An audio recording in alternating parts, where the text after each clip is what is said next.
Tere tulemast kuulama Toila podcasti. Toila podcastide raames suhtleme me meie enda kogukonna inimestega. Ikka selleks, et neid teile veidi lähemalt tutvustada ja kuulata, mis inimestega päriselt tegu on. Ma luban, et on oodata ka põnevaid üllatuskülalisi. Mina olen Kaisa Pukk ja olen Toila valla kultuurijuht.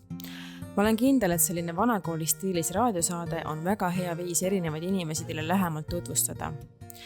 Ja nüüd tuleb üks üleskutse noortele. Palun salvestage selle raadiosaate link oma vanemate ja vanavanemate nutiseadmetesse, et neil oleks seda lihtne üles leida. Niimoodi aitate meil jõuda ka nende inimesteni, kes igapäevaselt aktiivselt sotsiaalmeediat ei kasuta, aga kelleni meie tahaksime väga jõuda. See on Toila valla podcastide sari Toila valla inimestele. Soovin teile mõnusat kuulamist. Tere tulemast kuulama Toila podcasti ja täna on minu vestluskaaslaseks Eesti Vabariigi kultuuriminister Piret Hartman. Tere, Piret! Tere! Sa oled Ida-Virumaa tüdruk, Püssi tüdruk. Milline oli sinu lapsepõlv? Kuidas seda meenutada?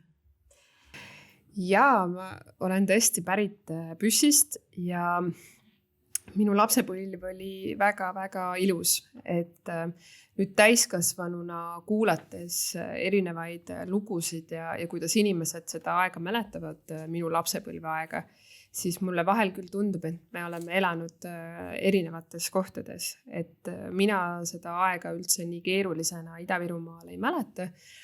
Ja see Püssi oli selline sellel ajal, kui mina seal ju elasin, 80-ndatel oli seal pea 10 000 inimest, et ikkagi väga suur linn, nii suur kui Sillamäe praegu. Aga aastatega muidugi on kokku kuivanud ja eks väga suur muutus toimus 90-ndate alguses, kui Eesti taasiseseisvus, siis väga paljud pered läksid ära. Aga seal on olnud alati väga tihe kultuuritegevus, eks ju, kool lähedal, minu vanemad või minu isa on sealt pärit, nii et mulle väga meeldis mu lapsepõlv, et Tartusse minek õppima oli minu jaoks ikka keeruline minna kodust ära. Kas sul on lapsepõlvest mõni lemmikmälestus? Oi, palju on neid mälestusi, väga palju on neid mälestusi, aga ma nüüd mõtlen, et mõni selline väga konkreetne mälestus. Pean ausalt tunnistama, et mulle meeldis väga lapsena mängida rahvastepalli.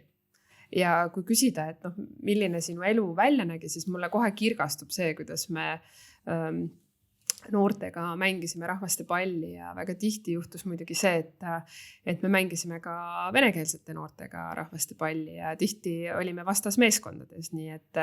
Väga tuttav tunne muide Kohtla-Järve koolist. No näed, aga ei, meil suhted olid head ja mul noorena oli päris palju ka venekeelseid sõpru sellel ajal, nii et juba siis sai see integratsiooni pisik alguse. See on muidugi huvitav, et pandi niimoodi eestlased versus venelased rahvastepalli ja muid mänge mängima kehalise kasvatuse tundides. Meil isegi ei olnud see kehalise kasvatuse tunnis, aga me ise maja ees jagasime niimoodi üksteist ära. Aga vahel läks ka niimoodi tihedamaks ja kõrgema häälelisemaks vaidluseks, aga üldiselt väga paljudega me saime ka kenasti läbi. Aga kelleks sa väiksena saada tahtsid? Ja mul õnnestus just mõni aeg tagasi kohtuda Jõhvi gümnaasiumi noortega ja siis nad küsisid ka, et mina ei osanud väiksena öelda, kelleks ma saada tahan. Ja ma pean ausalt tunnistama, et ka gümnaasiumis ei osanud ma öelda veel, kelleks ma saada tahan. Nii et ma tegelesin väga paljude erinevate asjadega, huvidega selleks, et välja selgitada, mis see kõige suurem huvi on. Nii et ega ma tänagi vahel küsin enda käest, et mida ma täpsemalt teha tahan, aga mulle tundub, et selline inimeste eest vedamine ja selliste sotsiaalsete missioonide lahendamine on nagu minu selline fookusteema. Sa oled lõpetanud Lüganuse kooli. Kas sul on sealt kooli eest mõni eremälestus või mõni õpetaja äkki? Koolist muidugi on ka mitmeid erinevaid mälestusi. Ma pean muidugi ausalt tunnistama, et ega jälle ausalt, et ma ei olnud alati kõige parem õpilane koolis muidugi. Aga viimane 3 aastat gümnaasiumis oli väga tihe õppetöö, et ma tõesti kartsin, et mis minust nüüd edasi saab, kui ma selle kooli ära lõpetan. Aga selline huvitav eremälestus no ma arvan, et õpilasele, kes on või vilistlasele, kes on lõpetanud Lüganuse keskkooli, on kõige suurem mälestus muidugi see kool ise, see maja, see park ja see, kuidas me pidime ümber pargi nii jooksma kui ka suusatama. Ja see tunne, et minul oli siis kilomeeter maad koolini, et tassida kogu seda suusavarustust, sest mulle meeldis ka teinekord õhtuti minna suusatama. Et see on kindlasti selline ere mälestus kooliajast. No peale Lüganuse kooli tuli põllumajandusteemad, ettevõtlus, majandus, digimuutused ettevõttes, aga kuidas siis kultuur tuli sinu ellu või see kultuurilembus? Ühest küljest muidugi see, et see kultuur tuli mu ellu juba siis, kui ma koolis käisin. Et ma käisin näiteringis, ma laulsin tütarlaste ansamblis, ma käisin kooris ja ma olin väga tihe külaline meie kultuurimajas. Et oma hea sõbranna Kadriga me kogu aeg olime kultuurimajas, ükskõik mis seal sündmused toimusid, osasid organiseerisime ise. Et ma ikka olen naljaviluks öelnud, et ma kasvasin üles rahvamajas. Aga ja ma käisin ju ka kunstide koolis, nii et eks see pisik oli juba sees lapsepõlves. Aga eks see lähem nagu kultuuriministeeriumi tundma õppimine tuli ikkagi siis, kui ma läksin kultuuriministri nõunikuks, asusin tööle kultuuriministeeriumis ja hiljem ka siis sain asekantsleriks, et siis ma hakkasin tajuma seda kultuuripoliitikat võib-olla nagu üldisemas vaates ja puutusin rohkem erinevate teemade ja valdkondadega seal juba kokku. Ma avastasin hiljuti Raivo Taffenau ühe postituselt, ühe tema kommentaari, kus ta ütles, et minul on antud hetkel selline tunne, et teil on suures asjalikus, targas, abivalmis ja hoolivas riigis, mille kultuur on maailma tasemel. Ma ise küll võib-olla ei oska võrrelda naaberriikidega, kuidas sina näed seda Eesti kultuurielu võrreldes naaberriikidega ja Euroopaga, et kuhu meil on nii-öelda areneda suures plaanis? Ma arvan, et meie kultuuripoliitika eesmärk on olnud see, et meie kultuur oleks hästi mitmekesine ja meil oleks väga palju tegijaid.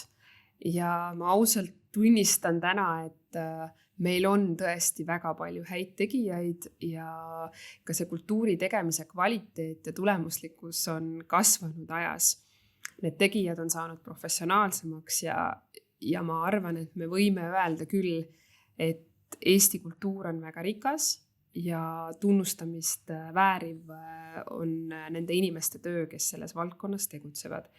Ja võrreldes teiste riikidega, ma arvan, et me oleme alati saanud enda kultuuri üle uhkust tunda.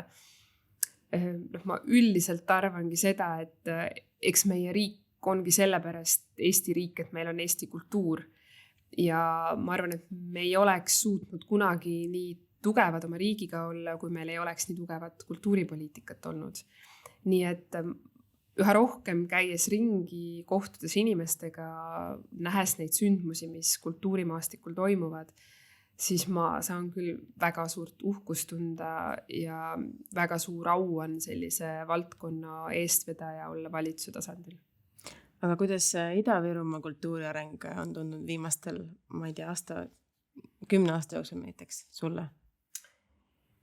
Mul on hea meel selle üle, et Ida-Virumaal on väga palju häid kultuurikorraldajaid, kes Ida-Virumaast hoolivad ja kes on väga ambitsioonikaid plaane teinud ja väga palju märkimisväärseid sündmusi ellu viinud ja arendanud seda kultuuriruumi siin. Aga ma ütleks ka seda, et loomulikult potentsiaali on, et ma arvan, et see Ida-Virumaa keskkond juba üldiselt on nii põnev, ühes mõttes füüsiliselt väga põnev, eks ju. Teisest küljest on see, et siin on väga palju erinevaid kultuure ja rahvusi ja selles mõttes on see kultuur siin väga põnev. Et ma usun, et potentsiaali on, kindlasti sooviksin ma näha, et ka meie etendusasutused, erinevad kontsertid jõuaksid palju rohkem siia, kui nad seda jõuavad, eks ju, et ma usun, et me peame panustama sellesse, et see Eesti kultuuriruum oleks siin tugevam. Tegelikult selle üle on juba nii-öelda viimased, ma ei tea, ma arvan 3-4 aastat, 5 aastat arutletud, et kuidas neid tuure siis siia Ida-Virumaale saaks? No olles toimetanud aktiivselt kultuurilise mitmekesisuse asekantslerina, oleme ju viimaste aastate jooksul loonud ka päris palju meetmeid, tänu millele siis kultuurikorraldajad saavad siia sündmusi tulla korraldama.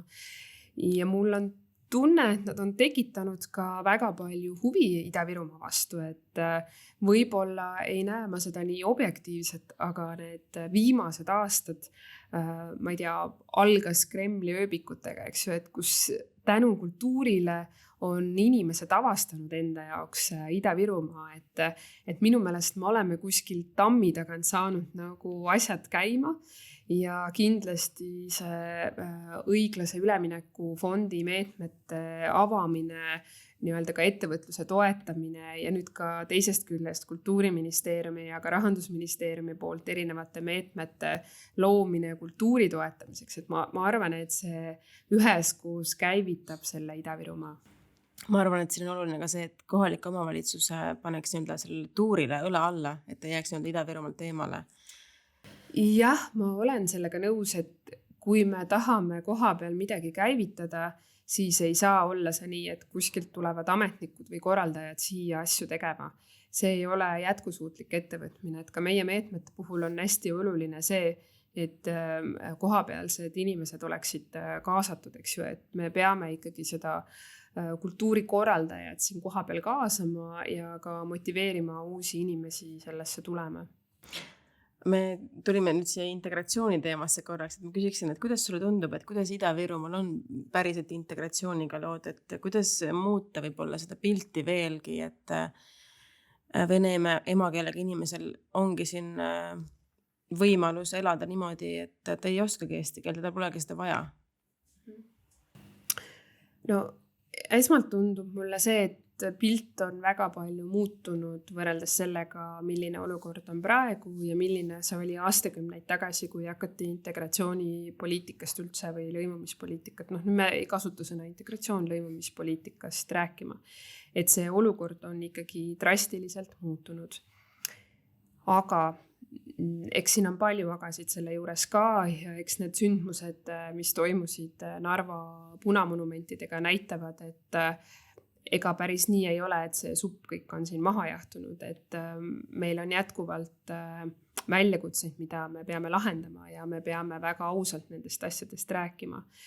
Et ma usun, et pikka aega oli ka lõimumispoliitikas selline strateegia ja osaliselt ka täna, et me ehitame nagu uut peale. Et me ei vaata väga palju minevikku, vaid me pigem proovime luua ühiseid sündmusi, ühiseid sümboleid, õpetame eesti keelt, räägime paremini eesti keelt. Praegu tundub mulle see, et me pisut peame ikkagi vaatama ajalukku ja ka sellest rääkima ja mingid asjad omavahel selgeks tegema, sest ma arvan, et meil mõned teemad on rääkimata teemad, mis siiski on vaja rääkida avatult selgeks, ilma et see võiks, ja see tekitab valu, aga ju on vaja see välja lasta. Teine osa on see, et kui Ida-Virumaa muredega tegeleda, siis tuleb päriselt nendega tegeleda. Et ma olen 5 aastat ise sellesse valdkonda pannud ja saanud aru, et me teeme palju õigeid asju, aga kui me ei tee neid piisavas mahus, siis need õiged asjad ei avalda ka piisavalt mõju. Ja üks kindlasti, kus on kohe hästi lihtne, eks ju, lugeda üle, et palju me siis paljudele inimestele me aastas eesti keelt õpetame. No üle-eestiliselt õpetame 5000 inimesele Integratsiooni Sihtasutuse eesti keele majade poolt. Meil on pea 60 000 inimest, kes iga aasta tahaksid õppida kohe eesti keelt. Kui me räägime 5000 inimesest, see on üle Eesti. Ida-Virumaal elab 130 000 inimest, kellest üle 20% hulgas on eestikeelsed inimesed. See vajadus on nagu oluliselt suurem, et kui me tahame mõju, siis me peame rohkem investeerima. Ja see on see, millest ma täna ka valitsuses olen rääkimas, et kui me tahame tuua siia kultuuri või me tahame seda kultuuriruumi luua, siis me peame siia investeerima. Kui me tahame, et siin oleksid kultuuriasutused väga aktiivsed ja tublid inimesed, siis me peame sellesse investeerima. Ja see on nagu see, millele mul on tunne, et on vaadatud natuke mööda, et kuskil ju mingi sihtasutus toimetab, kuskil ju Kultuuriministeerium midagi teeb, aga seda peab palju suuremamahuliselt tegema ja loomulikult mõjutab väga palju lõimumispoliitikat ka kõikide teiste valdkondade poliitikad, nagu hariduspoliitika. Me oleme aastaid rääkinud sellest, et me peame üle minema eestikeelsele õppele. Et kui me ei tee, siis me toodame seda mittelõimumist juurde, eks ju, me toodame eesti keele oskamatust juurde, miks me teeme seda. Praegu on valitsus need otsused teinud ja ma usun, et see avaldab väga palju mõju ka lõimumisvaldkonnale, nii et ma olen optimistlik, et paljud head protsessid on töös, millega tuleb edasi minna, mitte alla anda, mitte viidata ainult sellele, mis kõik on tegemata, tunnustada selle eest, mida on tehtud, aga väga ausalt tegeleda ka väljakutsetega, mis meil ees seisavad. Alles hiljuti oli meil Ida-Virumaa kultuuritöötajate seas ka Eesti Rahvakultuuri Keskuse poolt korraldatud seminar, siis seal toodi ka nii-öelda tahvlile välja need numbrid, kus siis saadki näha, et nii-öelda oled siin Ida-Virumaal vähemusrahvusega, tuleb lippu kõrgele hoida edasi minna julgelt. Aga veel üks kriis siis nii-öelda on meil energiakriis, et kuidas sa suhtud rahvamajade sulgemisse kriisi ajal? Et ühelt poolt võib-olla ei nähta seda suurt pilti, et mis see mõju lõpuks on ja aga teiselt poolt, kui meil ei ole seda raha, et neid küttearveid maksta, siis tuleb need kinni panna, et kuidas sa sellesse suhtud? Ma võib-olla alustaksin siin ka natukene laiemalt, et me räägime üldse sellest, et milline on Eesti kultuuri roll. Täna tundub mulle see, et see on hästi iseenesest mõistetav, et kõik ju toimib ja need inimesed on olemas.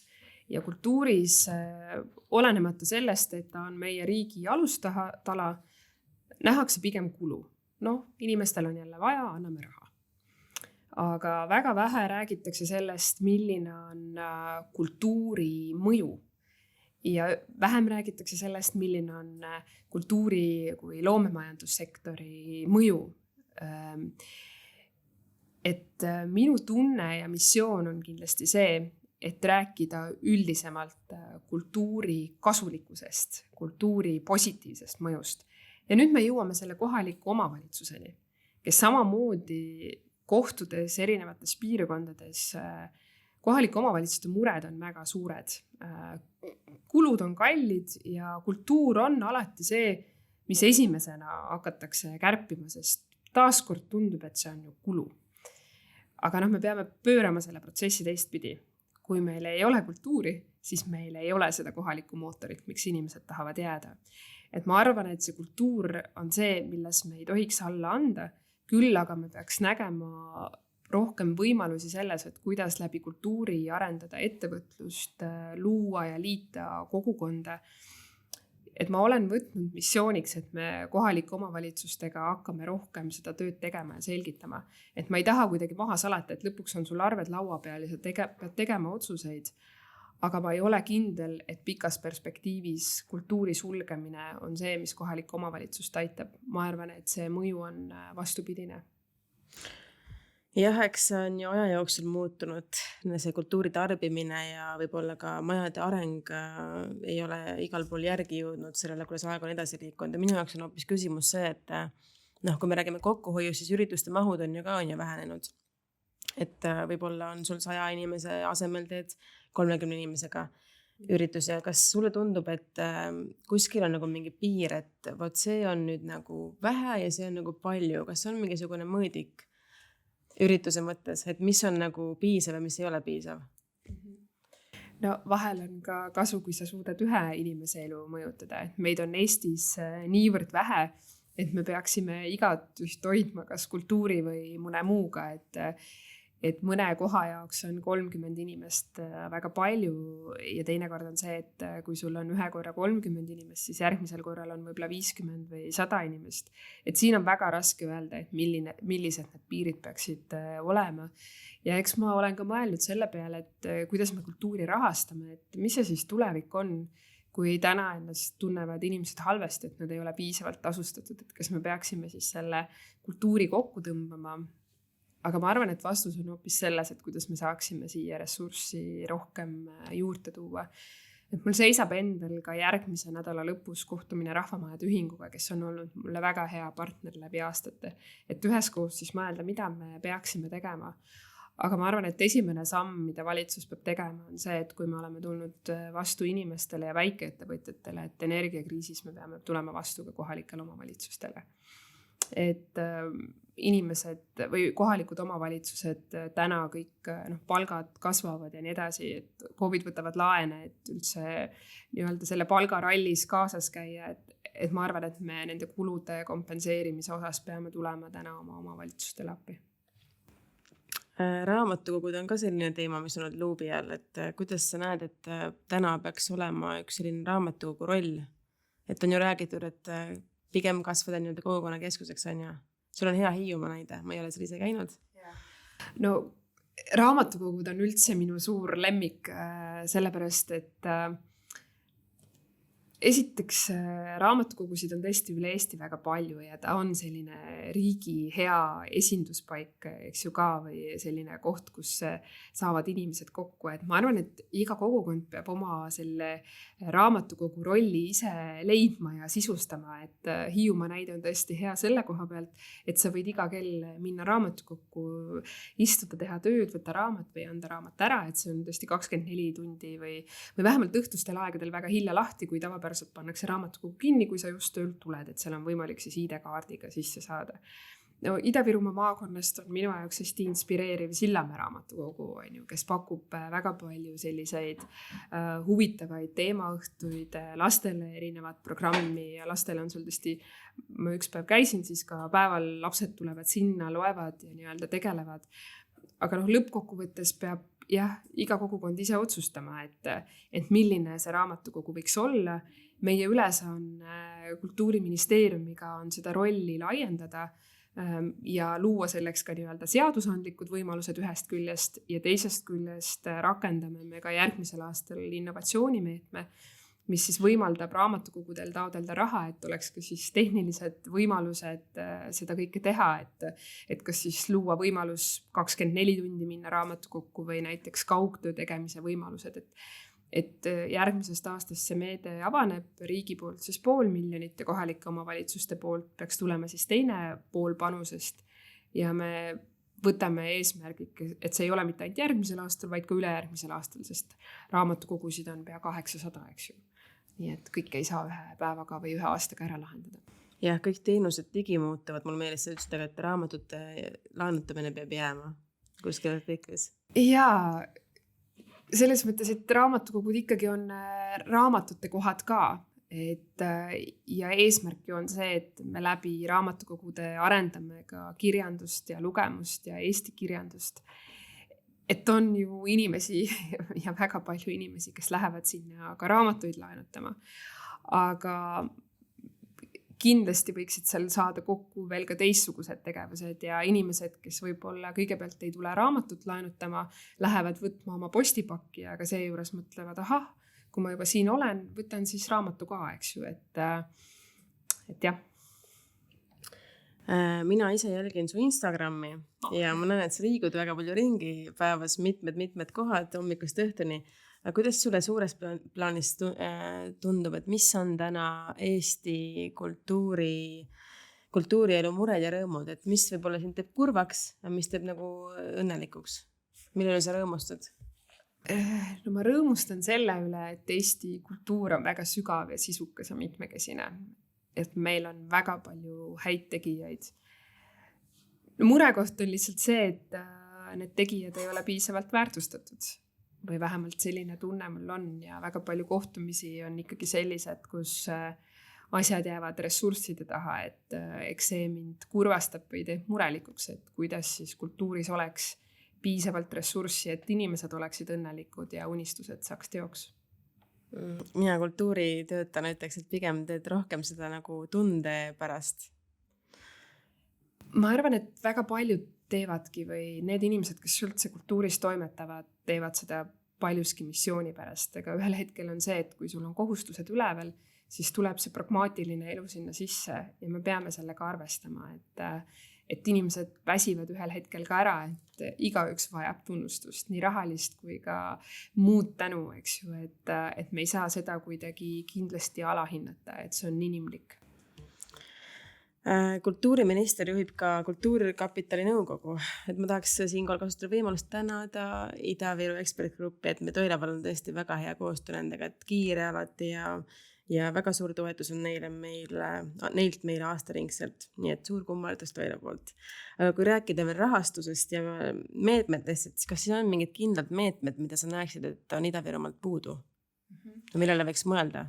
Ma võib-olla korra tulen ka selle Kulka jutu juurde tagasi, et see on ka väga huvitav ülesanne olla Kulka nõukogu juht, aga ühe olulise otsuse tegime me minu esimesel Kulka nõukogu koosolekul, ehk siis me otsustasime suurema proportsiooniga anda raha regionaalsetele sihtkapitalidele, mis tähendab seda, et juba sellest aastast on kuskil pea 600-700 000 eurot rohkem maakondlikel sihtkapitalidel jagada, kui seda enne oli.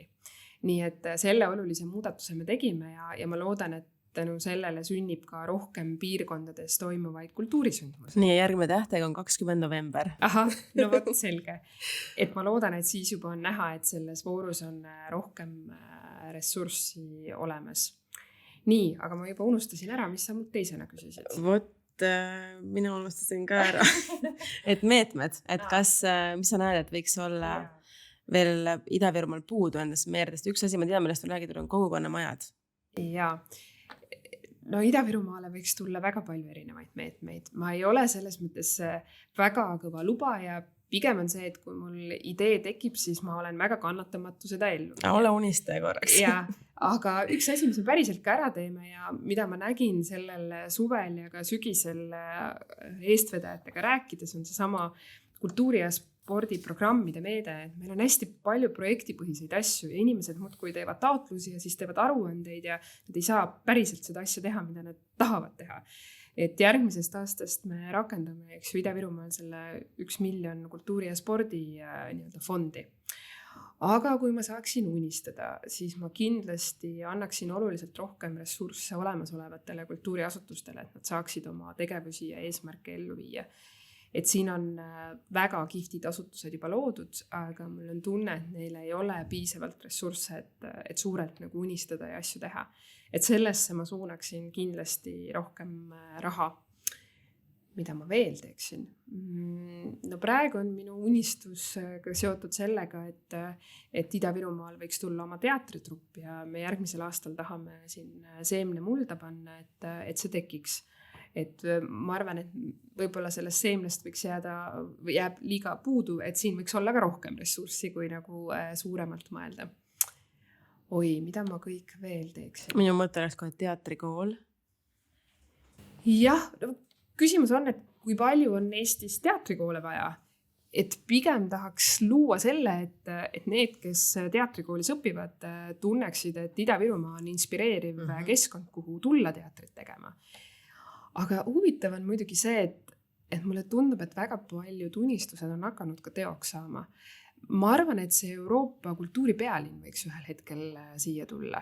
Ja mu suur unistus on, et see Kreenholmi loomeinkupaator või see maja, kus tuleb palju kultuuri, saaks ikkagi valmis. Et see on küll mu unistus, et sellest Kreenholmist ühel hetkel sinna saaks püsivalt elu sisse.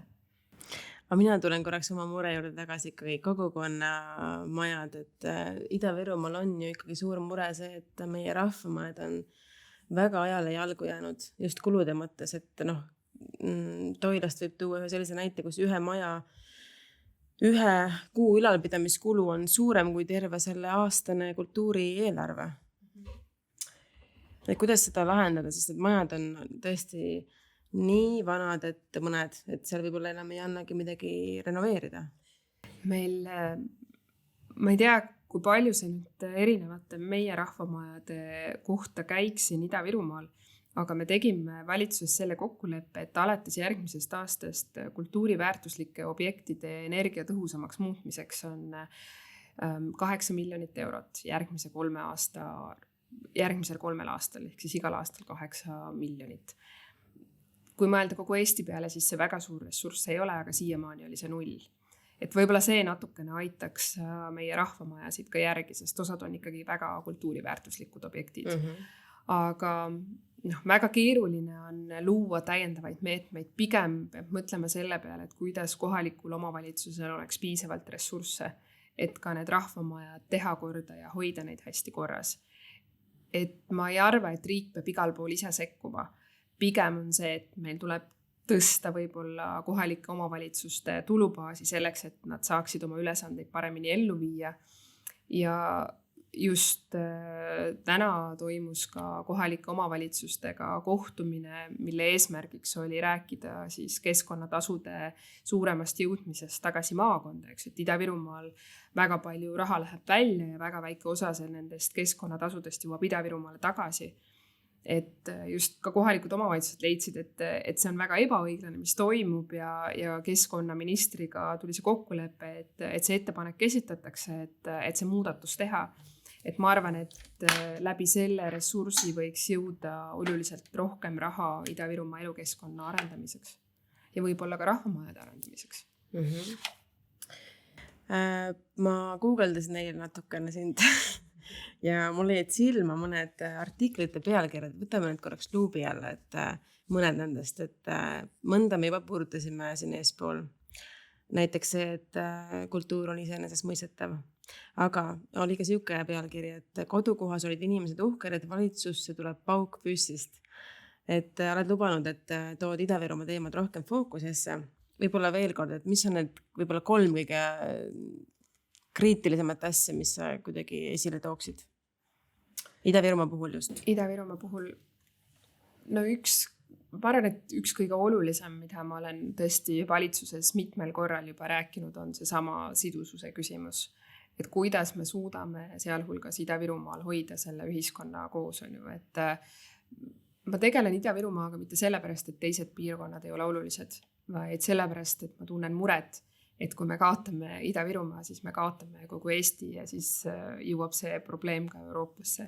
Et see on see põhjus, miks ma väga palju tunnen, et me peame panustama sellesse, et Ida-Virumaa oleks sidus, erinevad kogukonnad saaksid siin omavahel läbi ja meil ei tekiks konflikte ja et ei oleks seda, et eestlased lahkuvad siit, mis praegu on trendina väga, väga terav.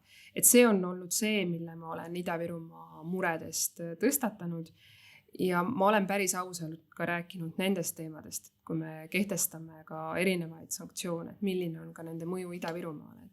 Ka koroona ajal me pidime erinevaid reegleid ja kriteeriume seadma ja nii-öelda mõtlema sellele, et millised on, kuidas nagu inimesed ei saa välja minna või mis iganes olid need erinevad kehtestatud siis reeglid sellel hetkel, et nüüd me kehtestame ka erinevaid reegleid siin riigis, on ju, et me peame mõtlema, et mis on ka nende majanduslik mõju Ida-Virumaal, eks ju, et ma saan täiesti aru sellest, et me peame kõik tegema selleks, et sõda Ukrainas lõpeks, aga väga palju nendel otsustel need mõjutavad Ida-Virumaad väga palju.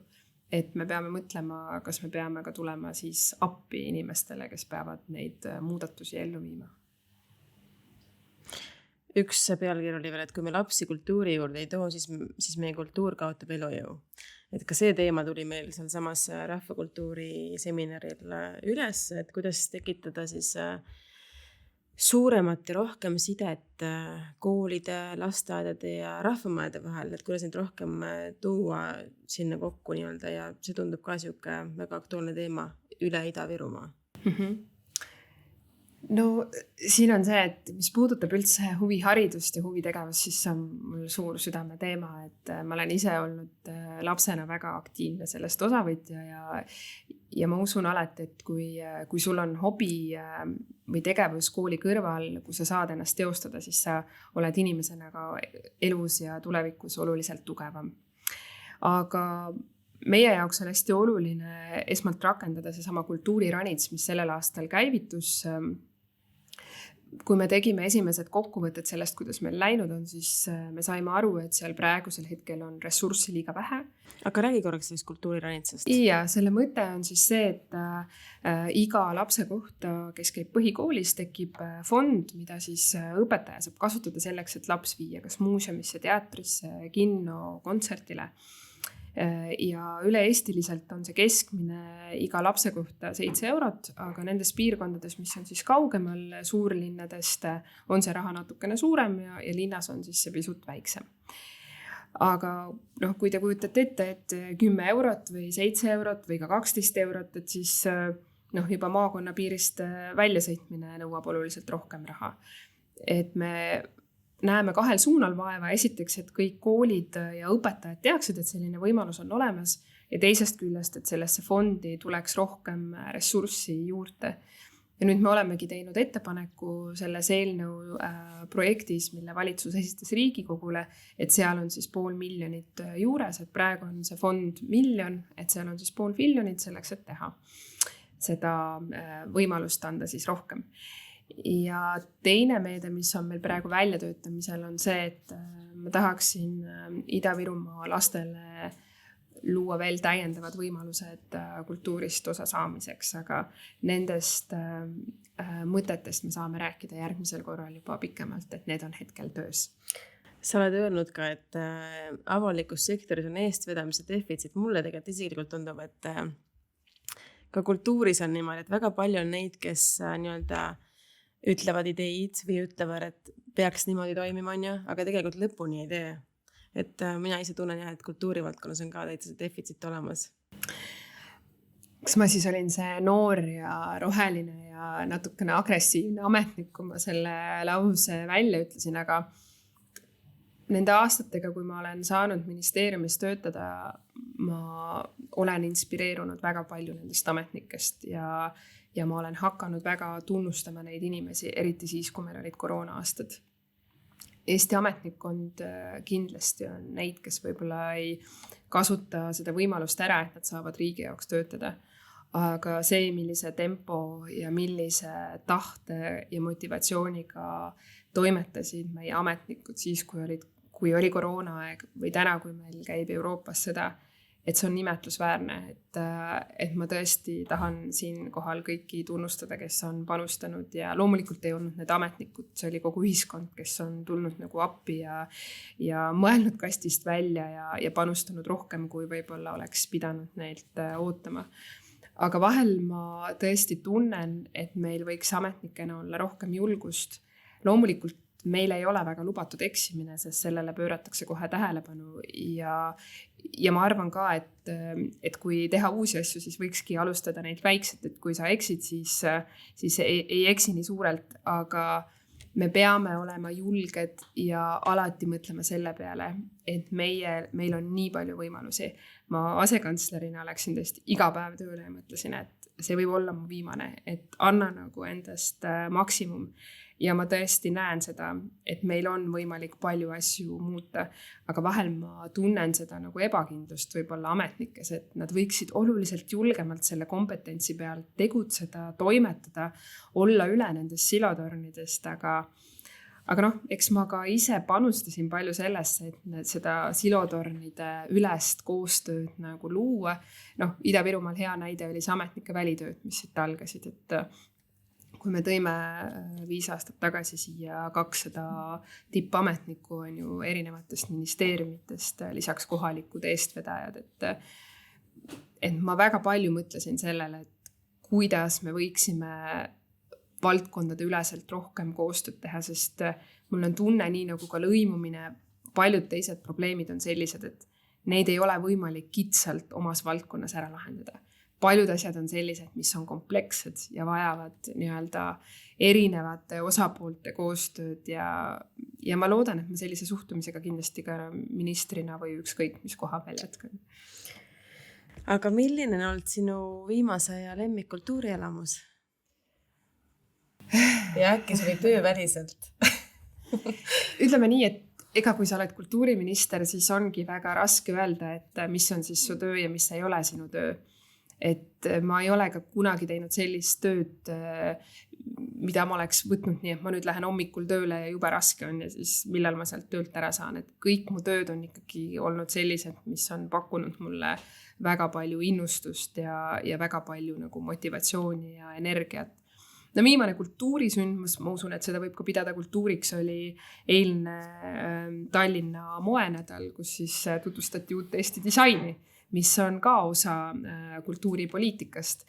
Nii et see oli väga kirgastav elamus taaskord, et ka see valdkond on väga hästi saanud jalad alla ja meil on palju ägedaid tegijaid siin.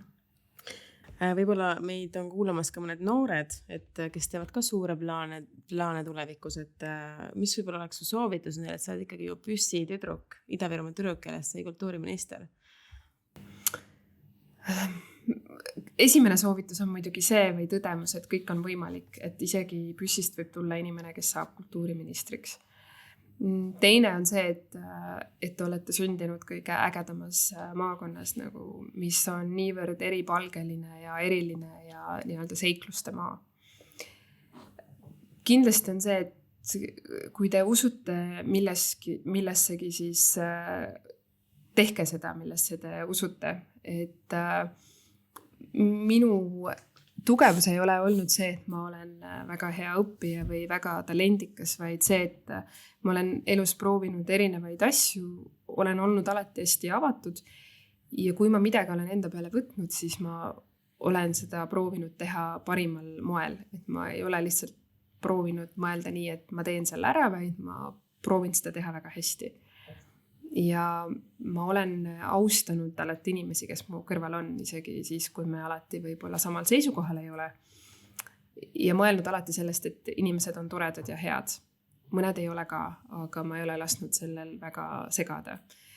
Ja unistama peab ja peab nende unistuste poole liikuma ja mõtlema, et mina mõjutan maailma. Et võib-olla päriselus ei ole see nii, aga kuna ma olen niivõrd uskunud, et see on nii, siis ma ei ole lasknud häirida inimestest, kes ütlevad, et midagi ei ole võimalik, et ma ise olen hästi hea inimene.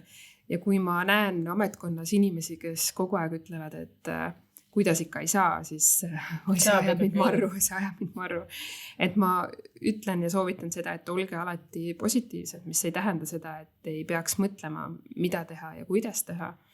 Aga et olge visioonikad, normaalsed ja head inimesed ja alati mõelge, et on küll võimalik, et vahel ma tänagi mõtlen, et kui me mõnele probleemile ei ole leidnud veel lahendust, et siis me ei ole piisavalt mõelnud, et küllap ikkagi on lahendus olemas. Ja muidugi minu soovitus on ka see, et minule on Ida-Virumaa väga palju energiat andnud, et ma tulen ka siia praegu väga tihti Püssi ja olen oma vanemate ja tuttavatega, et ärge seda kodumaakonda ära unustage, et minu ajal ei olnud popp öelda, et sa oled Ida-Virumaalt, sest kõik arvasid, et see on väga selline hull kant. Aga mina sain ikka oma tiivad siit ja oma esimesed sõbrad ja perekonna tuttavad terveks eluks, kes on mind väga palju toetanud ja aidanud, nii et oi, neid õpetussõnu on nüüd nii palju. Kui sa juba hakkasid oma vanematest rääkima, siis üks küsimus, mis ma olen tihti küsinud on, et mida su vanemad sul on õpetanud? No esiteks on nad õpetanud seda kogukondlikkust, et nad on ise hästi aktiivsed inimesed ja neil on väga ägedad sõbrad ja perekonnatuttavad Püssis, kellega nad läbi käivad. Et minu isa on Leo ja ma alati ütlen, et Leopoldil on uksed ja aknad valla, ükskõik kes siis talt tahab abi või lihtsalt rääkida, et meil tõesti kodus käib väga palju inimesi. Et seda avatust ja seda toetumist oma lähedastele olen neilt õppinud.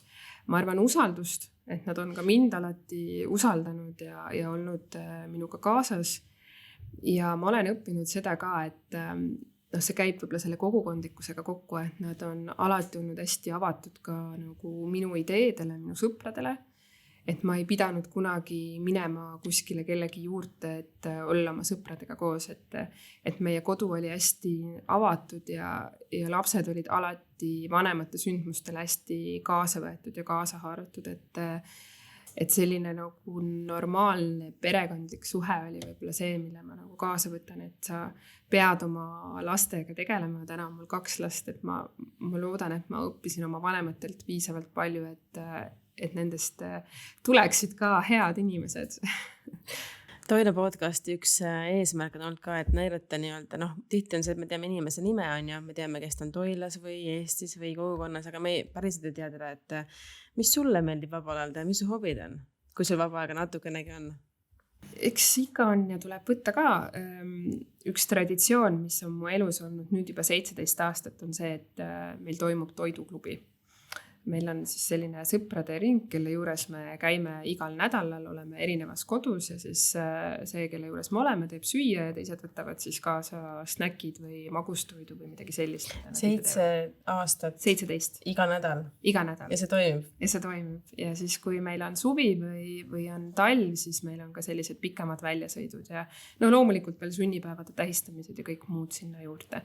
Et see on meil väga pikalt toiminud. Me suvel teeme väikese pausi, siis on inimesed ära, aga see on väga äge sõpruskond, et me alustasime 6 inimesest ja täna on koos laste ja abikaasade ja kaaslastega kokku seal 18 inimest, nii et see on väga lahe Itaalia pere, kellega ma siis kokku saan.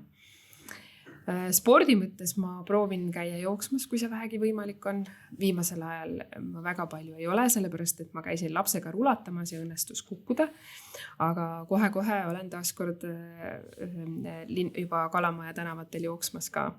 Mulle väga meeldib lugeda, aga pean ausalt tunnistama, et seda ka ei ole saanud viimasel ajal piisavalt palju teha. Nii et need on võib-olla suuremad hobid ja kuna minu ema on õppinud kondiitriks, siis mulle tundub, et see on mul veres, et kui mul nädalavahetusel vähegi aega on, siis ma ikkagi küpsetan kooki ka, et seda mulle väga meeldib teha. See on küll hea kuulda, et see niimoodi geenidega edasi käib. Aga viimane küsimus, et mis on elus tähtis? Mul on nii palju tähtsaid asju elus, aga ma arvan, et kõige tähtsam on mu lapsed ja minu pere ja minu elukaaslane või minu mees, minu vanemad ja minu lähedased ja minu sõbrad.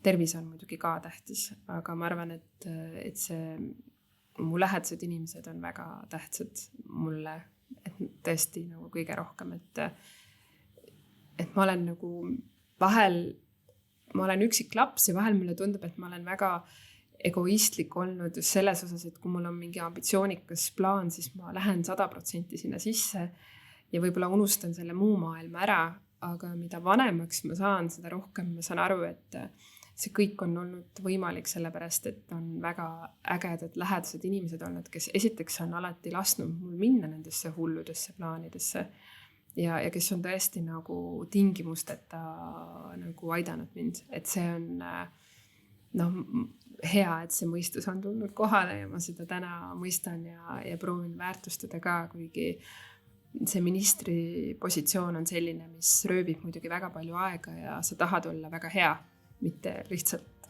täita see koht, vaid tõesti ka muuta ja tuua arengut. Nii et vahel küll on söömepiinad, et ma liiga vähe aega pühendan neile. Aga Eesti on sellest väga palju võitnud.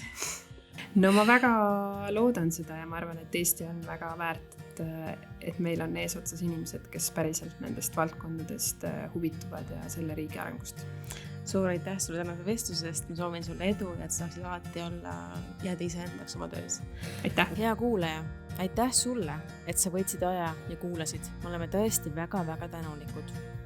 Ja meie podcastide sarja osas võib julgelt teha vihjeid, kellega teie sooviksite, et me saared teeksime. Minu kontaktid on selle podcasti juures leitavad. Mõnusat päeva või õhtu jätku ja veel kord suur aitäh kuulamast!